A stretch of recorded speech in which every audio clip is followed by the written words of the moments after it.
I was taking barley since 2010 na inintroduce sa akin ng isa kong kaibigan nung ako'y nagkasakit ng cancer of the uterus.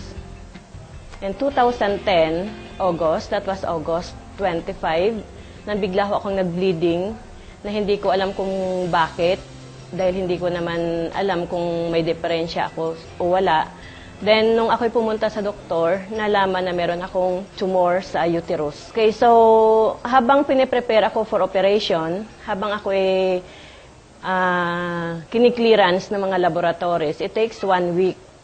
But nung last laboratory ko na beta-HCG, dumating ang result nung time na ako'y uoperahin na sana. Kaso, napakataas ng beta-HCG ko na almost 500,000. So, hinarang ng aking doktor ang pag-opera sa akin, hindi natuloy.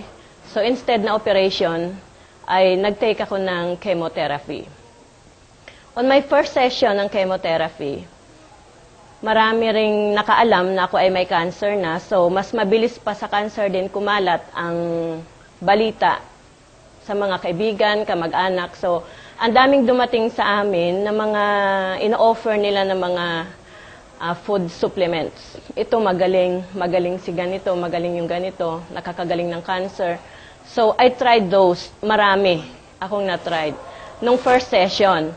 Pero, after ng first session ko ng chemotherapy, nang nilaboratory ako, nabawasan man ang aking beta-HCG, it's only 60,000.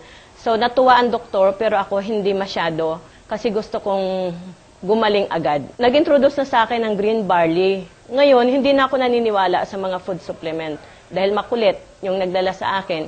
Iniwan yung 3 bote. Sabi, pakiinom mo yan kahit walang bayad, okay lang. Pero once na gumanda ang pakiramdam mo, magpa-member ka at bumili ng 1 box.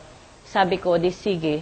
Nung time na yon, na second session ko, mahinang-mahina na ako and I lost 10 kilos. Na dating 65 kilos, naging 55 kilos na lang ako dahil hindi nga ako makakakain gawa ng side effects ng chemotherapy. Tiningnan ko at binasa yung mga flyers na iniwan din sa akin. Sabi ko, ay ang green barley pala ay hindi gamot kundi pagkain. So ito ang aking kailangan. From that time, ininom ko yung sambote.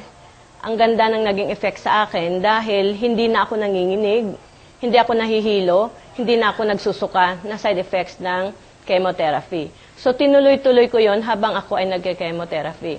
After the second session, nung ako ay nilaboratory uli, ang bumaba ang aking beta-HCG, almost 1/2 ng dating 500,000. So, sabi ko, magandang effect sa akin. So, tinuloy-tuloy ko, 1 bottle a day.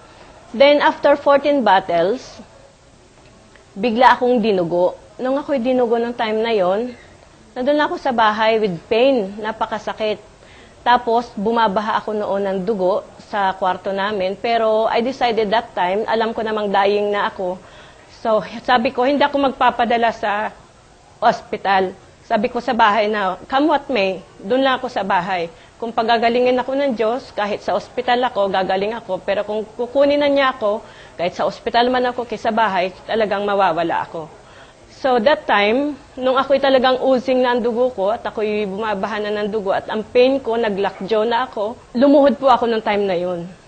Hindi para humingi ng tulong para gumaling pa, kundi humingi ng tawad. Sana, patawarin ako kung kukunin na niya ako.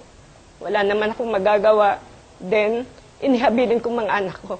Pero nung time na yun, biglang tumigil ang dugo ko, biglang tumigil din ang pain. Then parang may humipos at tiyan ko na parang yelo. Parang pinahid ako ng yelo.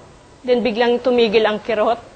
Then maya-maya pa, inilabas ko ang aking tumor na almost 1 kilo.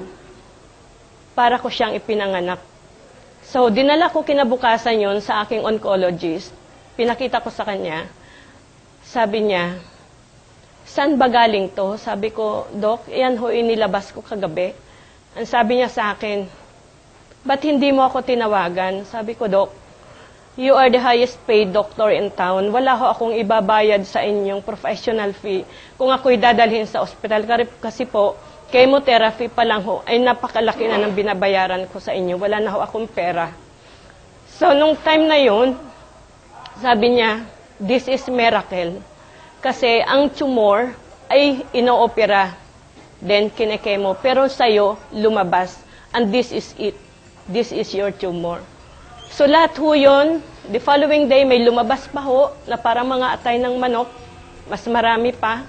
Then, nang nilaboratory uli ako, bumababa ng pababa ng aking beta HCG, mga cancer cells. Then, March 2011, na-declare ho ako na cancer-free, 0 na ho. So, yun ho ang nagawa sa akin ng green barley.